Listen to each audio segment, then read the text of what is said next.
Dision, berarti store ini terbagi atas 3 lantai. Oh iya, ada 3 lantai. Di atas ada tenda, sleeping bag, alat masak. Mau lihat? Boleh, yuk kita ke Oke. atas ya Mas ya. Iya. Nah, ini tenda-tenda nih ya Mas. Ya, Kalau dari tenda sendiri, apakah desainnya sama semua tapi ukurannya berbeda atau desainnya juga berbeda Mas? ada yang desainnya berbeda, tapi ada juga yang satu jenis desain itu ada beberapa ukuran. Tantangan terberat dalam persaingan apa Mas Dision? Ya, kalau zaman sekarang kan makin banyak orang yang melakukan bisnis kegiatan outdoor juga. Dan juga makin banyak yang ngikutin produk kita. Iya. Gitu. Karena kita di dunia outdoor ini termasuk leader gitu loh. Belum dari sisi marketingnya, salesnya zaman sekarang lagi booming zaman online. Sedangkan kita setnya dulu tuh bagaimana memperbanyak toko, gitu. Bagaimana juga merubah mindset dari teman-teman kita sendiri, tim marketing, merubah dari mindset jualan dari toko ke toko segala macam masuk ke ranah online. Dari customer sekarang, dulu maunya bahannya kuat, tebel, apa segala macam. Sekarang mulai mencari ke arah ringan. Mata, kepala kita ini produsen harus melihat semua sisi memang yang harus kita perhatikan sehingga bisnis kita bisa berjalan terus dan bisa berkembang gitu. Waktu pertama kali Konsina berdiri Mas, langkah apa yang Mas Dision lakukan untuk bisa mendapatkan posisi di pasar? Ya, saat itu produk kita sebenarnya sudah cukup fresh konsepnya. Artinya beda dengan produk-produk yang lain saat itu. Inovatif lah ya. Ya, lebih inovatif. Kalau sekarang, apakah Konsina mengadakan kegiatan atau event yang melibatkan para konsumen supaya loyalitas mereka bertahan bahkan meningkat, Mas? Waktu tahun 98, pengguna kegiatan outdoor ini hanya sedikit. Oke. Terus bagaimana supaya customer kita juga makin lebar, ya orang yang berkegiatan outdoornya itu harus kita ajak, kita sama-sama. Makanya dari dulu Konsina selalu mengadakan beberapa event yang berkegiatannya itu outdoor dan berdampak langsung kepada produk kita.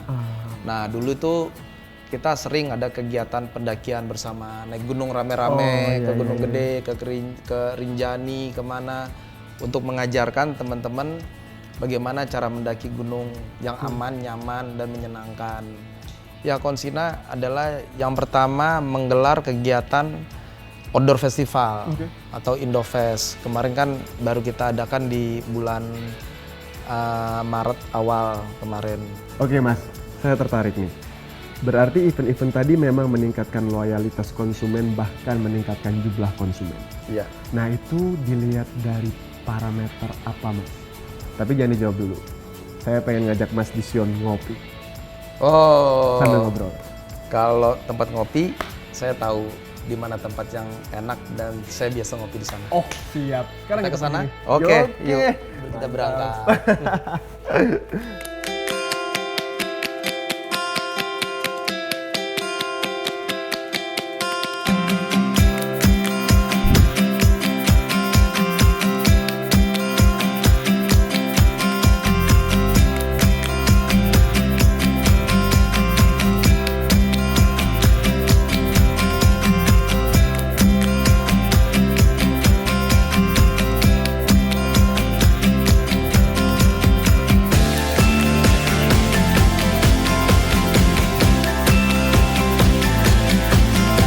Udah berapa lama nih Mas tahu tempat ini?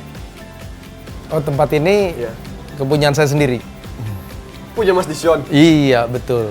Toraja Coffee House sebagai salah satu bisnis dari seorang Dision Toba. Iya. Kan, makanya saya ajak ke sini. Oke Mas, jangan-jangan ada bisnis lain nih selain Konsina dan Toraja Coffee House nih. Masih ada lagi yang lain. Mantap. Kalau gitu kita ngobrol lagi Mas. Ayo. Toraja Coffee House itu didirikan tahun berapa? Sejak akhir 2017.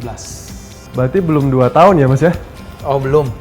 Tapi letaknya strategis sih Mas, di pinggir jalan. Ya, itu salah satu keunggulannya kafe kita di sini.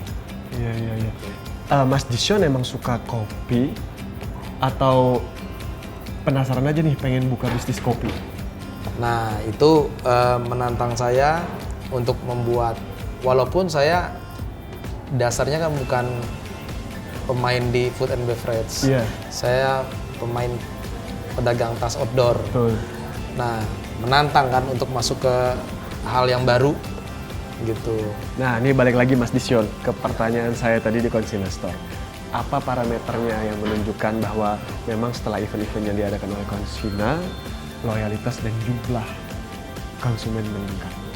Memang jumlah pengunjung dari tahun ke tahun selalu meningkat. Dari 30.000, 35.000, 40 gitu. Malah yang terakhir ini sudah menyentuh di angka 67.000 pengunjung. Ya dunia outdoor ini sekarang sedang bertumbuh dan sedang berkembang sangat pesat. Nilai ekonominya meningkat Mas ya? Oh iya, ya menjadi suatu bisnis yang sangat menjanjikan ya. Betul.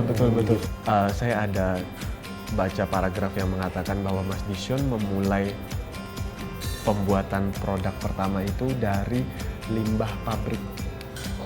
Kok tahu sih? Saya baca artikelnya, itu boleh diceritain Mas, itu menarik sekali tuh Mas. Sebelumnya silakan dulu minum kopi. Oh betul, saya nyoba kopinya nih ya. Iya.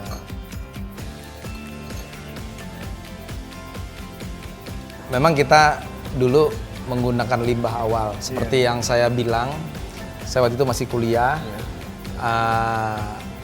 Saya bingung memulainya dari mana. Kemudian karena standarnya kita mengikuti produk luar, dan saya tahu di daerah Cakung itu ada pabrik yang memproduksi merek-merek luar. Hampir mungkin 90% merek brand outdoor di seluruh dunia diproduksi di situ. Dan saya ke sana cari limbahnya. Nah, zaman itu saya tanya sama security-nya, limbahnya dibuang kemana? Karena waktu itu kan kawasan berikat, kita nggak boleh beli, nggak boleh masuk, nggak boleh apa. Dikasih tahu, kemudian kerja sama tukang sampahnya, ternyata memang bahan sisanya itu masih lumayan, ada yang semeter, 2 meter, lebar-lebar lah. Cukup. Saya suruh kumpulkan mereka, kemudian saya beli. Nah, dari saya beli itu, baru saya cari itu tukang jahitnya tuh, keliling daerah situ. Tukang jahitnya ketemu, di depan rumah kecilnya dia, kiosnya dia pajang tuh tas-tas. Saya lihat kok bikinannya bagus gitu loh. Terus saya kasih juga bahan, contoh bahan yang saya ambil. Dia bikin, karena waktu itu model yang saya beli di Jogja yang banyak yang minta, ikutin persis. Ternyata itu lebih laku. Karena jahitannya memang rapi, bahannya juga itu kan kualitas ekspor ya, bahan-bahan merek terkenal. Nah itu diproduksi di situ, kemudian laku. Nah sejak saat itu, saya startnya Konsina itu saya rajin mengumpulkan limbah, saya kumpulin. Jadi gitu, awal muasalnya kita dari limbah. Karena itu menarik sekali ya, mungkin banyak banget teman-teman entrepreneur muda yang bingung, aduh modalnya besar, aduh modalnya harus A, harus B, harus C gitu. Dan ternyata Mas Disyon bahkan dengan Konsina yang sebesar ini memulai dari limbah pabrik gitu. Iya, nah itulah yang saya bilang selalu, step awal. Step awal kita yang paling sederhana, yang paling bisa kita lakukan, yang mungkin kita lakukan dengan keterbatasan kita yang ada, yaitu yang kita bikin berbiaya kecil, tetapi kita bisa testing market, testing quality gitu. Jadi sangat banyak lah yang bisa kita kerjakan dengan langkah kecil, modal kecil. Sebenarnya itu sangat dalam. Istilahnya itu kita meletakkan pondasi. Artinya kita berangkat pelan-pelan, tapi kita benar-benar paham apa yang kita lalui. Sejauh ini Konsina juga mengekspor produknya ya Mas, ke luar negeri? Iya, ada yang ke negara ekspor. mana aja Mas? Kita selama ini ekspor yang ada tuh ke Singapura, Malaysia gitu. Di Asia Tenggara ini sudah kita ekspor. Kemudian memang ada permintaan besar. Kita sebenarnya dari beberapa tahun lalu sudah permintaan besar ke Spanyol, ke negara-negara Eropa, tetapi karena ada ya kita lagi concern di pasar domestik lokal. Oke, Mas, ini yang terakhir nih dan nggak kalah penting. Hal apa yang menurut Mas Disyon perlu dilakukan dan diketahui oleh para generasi muda yang pengen menjadikan passion mereka sebagai sesuatu yang menghasilkan atau bahkan menjadi real bisnis? Hal apa, Mas? Nah, saya ini hanya salah satu contoh menunjukkan bahwa kita ini bisa mulai dari nol, modal berapapun juga. Kita lihat asal ada kemauan dan ada passion, ada hobi di situ. Dan kacamata anak muda sekarang, mereka ngelihatnya lebih luas. Bermimpilah sebesar-besarnya, tentukan langkah awal, kemudian bentuknya, tetapi semua itu harus berdasarkan hobi. Karena kalau berdasarkan hobi semuanya, berdasarkan passion, itu kita akan ngulik gitu loh. Ini di mana sih kelebihannya, di mana sih kekurangannya, ini caranya gimana. Dan yang saya bilang bahwa selama saya 21 tahun melakukan ini, saya tidak pernah sadar waktu. Karena terlalu happy saya mengerjakannya.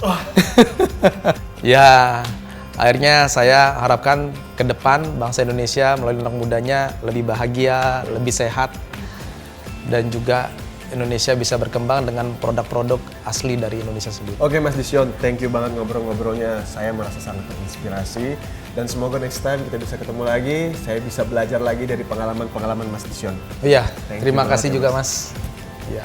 Halo teman-teman, terima kasih udah nonton video ini. Jangan lupa di subscribe, di komen, di like channel Super Adventure ID, dan pastinya nyalain loncengnya. Sampai ketemu di Day Rider episode selanjutnya. Bye.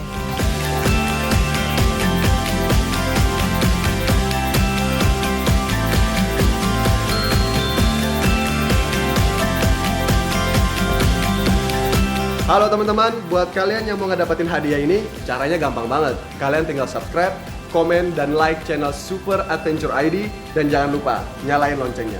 Oke, sampai ketemu di Day Rider episode selanjutnya.